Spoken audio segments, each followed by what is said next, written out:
Let's get started with our first news. After an unforgettable night at UFC 315, Dela Matilena received a phone call that would undoubtedly mark one of the highlights of his career. The call came directly from none other than the UFC president himself, Dana White. This wasn't just any call, it was a personal congratulations from Dana, recognizing Jack's dominant performance and the grit he showed inside the octagon. For any fighter, getting such a call is a moment of validation, but for Jack, it was also a sign that he's now entered the elite conversations of the sport.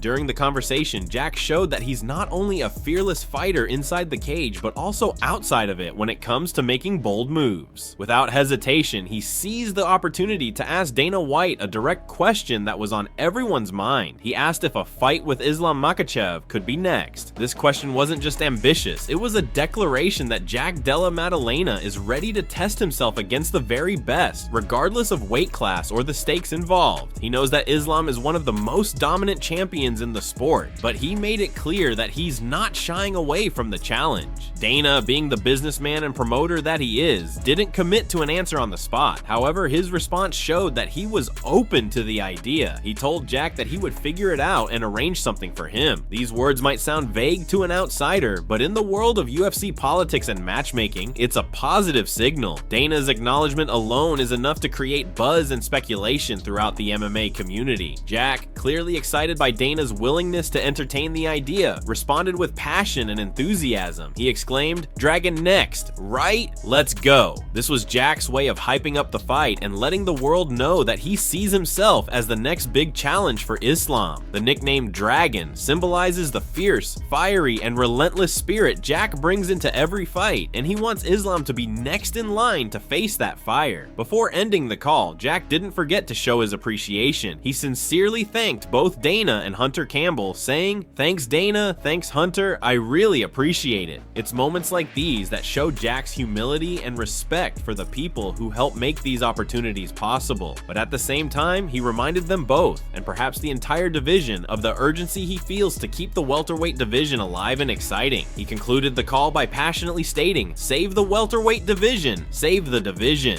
These words were not only a message of self-belief, but also a challenge to the UFC to keep the momentum going and ensure the division stays as one of the most competitive and thrilling in the entire sport. Moving on to the second news of the day. Islam Makachev has officially responded to Dela Matilena after the shocking outcome at UFC 315, where Balal Muhammad lost the welterweight title to Dela Matilena. The MMA world was still buzzing from Jack's stunning performance when Islam Makachev wasted no time making his intentions clear. Known for his calm but calculated approach, Islam took to the social media platform X and sent a message that immediately went viral within the combat sports community. In his post, Islam wrote, "Time to become a double champion, inshallah, let's go." These few words carried a powerful message. Islam isn't just looking to defend his lightweight throne anymore. He's setting his sights on making history by capturing the welterweight belt and becoming a double champion. His message wasn't just a simple call out, it was a statement of ambition, dominance, and belief in his skills. For Islam, the idea of stepping up to welterweight and conquering another division is a dream he's been hinting at for a long time. And now with Jack holding the belt, that door might finally be opening. Meanwhile, Dela Matilena, never one to back down from a challenge, embraced Islam's call out during his post-fight interview. When asked about the potential clash with the reigning lightweight king, Jack responded with the confidence and determination that fans have come to admire. He said, "I think it's a beautiful challenge. You know he's pound number one. I'm going to get him back for Volk." These words were not just about personal ambition, they carried a deeper narrative. Jack made it clear that his motivation goes beyond titles and belts. He wants to avenge the loss of Alexander Volkanovski, who previously fell to Islam Makachev in a lightweight title fight. This added a personal layer to the rivalry. It's no longer just about gold, it's about pride, respect, and redemption. Jack sees himself as the man to bring justice for his fellow countrymen, and he believes his skills, power, and momentum make him the perfect candidate to do it. However, Islam, known for his cold and calculated mindset, responded once again to Jack Della Maddalena, reminding him in no uncertain terms of the challenge ahead. On X, Islam posted, "You are not Volk. I will show you a different level. Keep my belt clean." This response was a direct message to Jack, warning him not to underestimate the levels and skills Islam brings inside the octagon. He made it clear that while Jack may be hungry and motivated, he is stepping into a whole new world when facing him. These early exchanges between Jack and Islam are setting the stage for what could become one of the most anticipated super fights in recent UFC history. The potential matchup promises not only high stakes, but also a clash of styles, mentalities, and legacies. The buildup has already started, and the world is watching. Moving to another news update, some truly strange and unexpected footage of Jon Jones has recently emerged, leaving fans and followers scratching their heads. Last night, social media was flooded with bizarre clips showing Jon Jones in what many described as an unfamiliar and unusual environment. The footage quickly went viral across MMA fan pages and forums, with people speculating what exactly the former UFC heavyweight champion was up to. To clear up the confusion, it has now been confirmed that Jon Jones is currently in Russia, where he is involved in filming a show called ALF Reality. For those unfamiliar, ALF Reality is essentially the Russian version of The Ultimate Fighter, a well-known MMA reality competition series where two teams of fighters compete under the guidance of experienced coaches. This format has been legendary for producing future stars and creating intense rivalries, and it seems Jon Jones is now stepping into that world, but this time in a totally new setting. What's even more intriguing is that Jon will not be doing this alone. He is going to be coaching against none other than Nate Diaz. That's right, two of the most iconic and controversial figures in MMA history will now be head-to-head as rival coaches on this Russian reality show. Their teams will compete in various challenges, training sessions, and fights, all under the watchful eye of the cameras. The combination of Jon Jones and Nate Diaz in the same show has already sparked massive excitement within the global MMA community, as fans anticipate fireworks both inside and outside the training room. The leaked footage shows Jon Jones in some truly bizarre scenarios, whether it was participating in traditional Russian ceremonies, interacting with local fighters in an unfiltered and raw environment, or simply stepping way outside his comfort zone. Some clips even showed Jon attempting to dance in Russian cultural attire, which only added to the unusual but entertaining nature of the footage. Fans were quick to create memes, jokes, and speculation, but it also raised curiosity about how Jon Jones will adapt to this unique coaching experience. For Jon Jones, this is an unexpected chapter in his legendary career. Known for his dominance inside the octagon, this venture into international reality TV shows a different side of the champ, one that is open to new experiences, cultures, and challenges outside of just fighting. His decision to coach against Nate Diaz, a fighter known for his rebellious and unfiltered personality, only amplifies the unpredictability of what fans can expect from this show. Many are now eagerly waiting to see how Jon and Nate will clash as coaches, how their fighters will react to their intense personalities, and what kind of drama will unfold behind the scenes. Given both men's history of volatile moments and heated exchanges, it's almost guaranteed that ALF Reality is going to produce some wild moments that will keep fans glued to their screens. In another major update from UFC 315, Balal Muhammad is now facing intense scrutiny from both fans and analysts after what many are calling a huge mistake in his title fight against Jack Della Maddalena, while Balal is rightfully receiving massive praise for the sheer toughness, heart, and grit he displayed throughout this war. Questions are now being raised about the strategy, or lack thereof, that the now former welterweight champion chose to deploy in this critical contest. Heading into UFC 315, the general consensus among experts and the MMA community was that Balal would rely heavily on his grappling and wrestling skills. This was the blueprint that had brought him to the top of the division, including his dominant performance over Leon Edwards to capture the welterweight title. It was believed that Balal's path to victory would involve closing the distance, using his relentless pressure, and dragging JDM into deep waters on the mat. After all, Jack Della Maddalena is widely regarded as one of the most dangerous strikers in the division, something Balal and his team were well aware of.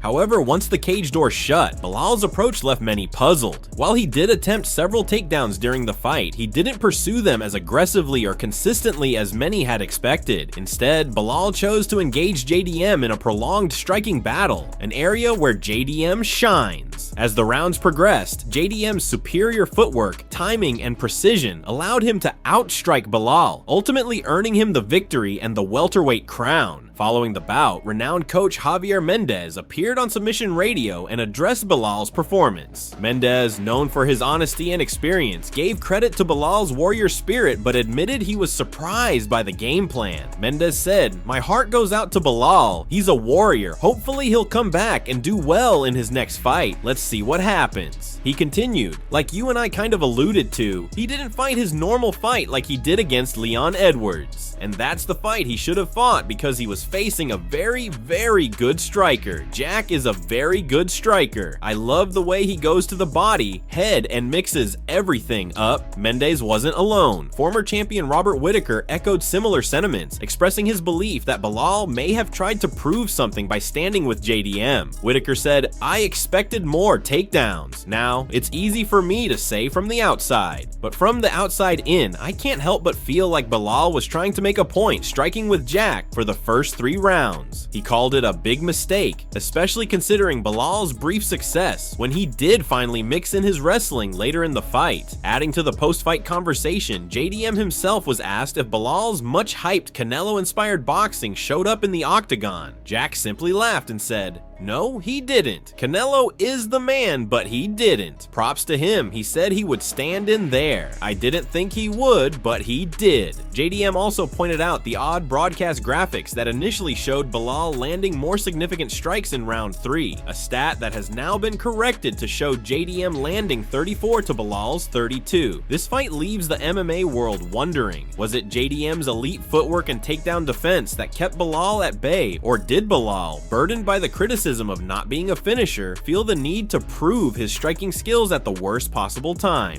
Moving on to another big development in the UFC lightweight division, Charles Oliveira has officially sent a message to Dana White and the UFC matchmakers, and it looks like the wheels are finally turning for what fans have been craving: Charles Oliveira versus Ilia Topuria. For months now, there has been extensive speculation swirling around what would happen next in the lightweight and welterweight title pictures, especially after Islam Makachev made it clear that he was moving up to challenge at welterweight. That decision left a lot of unanswered questions regarding the 155-pound division. The scenario seems straightforward. If Balal Muhammad, who is Islam's longtime friend, managed to defend his welterweight title against Jack Della Matilena at UFC 315, Islam would likely have to stay at lightweight for his next title defense, and the opponent almost certainly would be Ilia Topuria. However, if Balal were to lose, Islam would be free to challenge JDM for the welterweight strap, opening the door for Charles Oliveira to step in and face Topuria for the lightweight throne. Well, that question was answered emphatically at UFC 315, where Jack Della Matilena ended Balal Muhammad's reign in a brutal battle. With that result now in the books, it seems the path is cleared, and all signs are pointing to Charles Oliveira versus Ilia Topuria being next, potentially headlining UFC 317 on June 28th. And if Oliveira's recent social media activity is any indication, the Brazilian star is ready to make it happen. Shortly after JDM's victory, Oliveira took to social media and made his intentions crystal clear, posting, "Dana White, Sean Shelby, Hunter Campbell, we are ready with the pen in hand." This is a strong message from Dub Bronx, essentially putting the ball in the UFC's court to make the fight official. Oliveira, who has been chasing another shot at the title ever since losing it to Islam Makachev, seems to know this is the moment to strike. However, there is still one big question looming over this fight. Is it going to be for an interim lightweight title, or will the UFC force Islam Makachev to vacate the belt entirely? Islam has been vocal about his plans, making it clear that while he is testing the waters at welterweight, he does not want to give up his 155-pound crown just yet. The Dagestani champ believes he can still defend the title if the opportunity presents itself later this year, but the UFC may see things differently. They might want to keep the division moving and crown a new champion, or at least create an interim title, while Islam pursues welterweight glory. So now the fans are left wondering, will the UFC honor Islam's request and let him keep the title chill while he explores other weight classes? Or will they strip him and make Oliveira versus Topuria for the undisputed lightweight championship? Either way, the stakes are massive, and the next few weeks could decide the future of the lightweight division. What do you think? Should Islam be forced to vacate, or should the UFC let him try to hold 2 belts simultaneously? Moving on to another major update in the heavyweight division, interim heavyweight champion Tom Aspinall has confirmed that he is finally having a critical meeting with the UFC brass to determine whether the long-discussed fight with Jon Jones will actually happen or not. Aspinall, who has been relentlessly campaigning for a showdown with the reigning undisputed champion, revealed that tonight's meeting could be the deciding moment in this saga. The English powerhouse made it clear during a recent interview that he's ready for the fight anytime, anywhere, but ultimately, the decision is not in his hands. So I actually have a meeting tonight about it, Aspinall revealed. We're going to find out what happens tonight, believe it or not. The tone in Aspinall's voice was one of frustration mixed with anticipation, as he's been vocal for months about wanting to unify the heavyweight titles and settle the debate once and for all. When pressed on what he personally thinks he can do to make the fight happen, Tom kept it blunt and real. Me personally, I can't do anything, Aspinall said. I do think it's just down to money on his side, so I will fight whenever, wherever he wants. But it's down to money, I think. The interim champ acknowledged that Jon Jones, being a veteran and arguably the greatest fighter in MMA history, is playing his cards carefully at this stage of his career. Aspinall also admitted that if the fight doesn't get booked after tonight's meeting, he will have no choice but to move on with his career.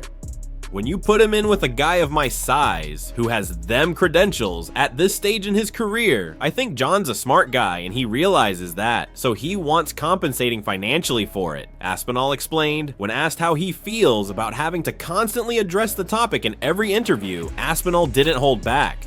"Oh, I'm well bored of it. I've had enough," he said. "We either need to fight or I need to move on." This statement sums up Tom's current mindset. He's eager to unify the division, but is not going to wait forever. Now, the entire MMA world watches closely to see what will come out of tonight's meeting. Will the UFC finally lock in Aspinall versus Jones? Or will the heavyweight division head in a new direction entirely?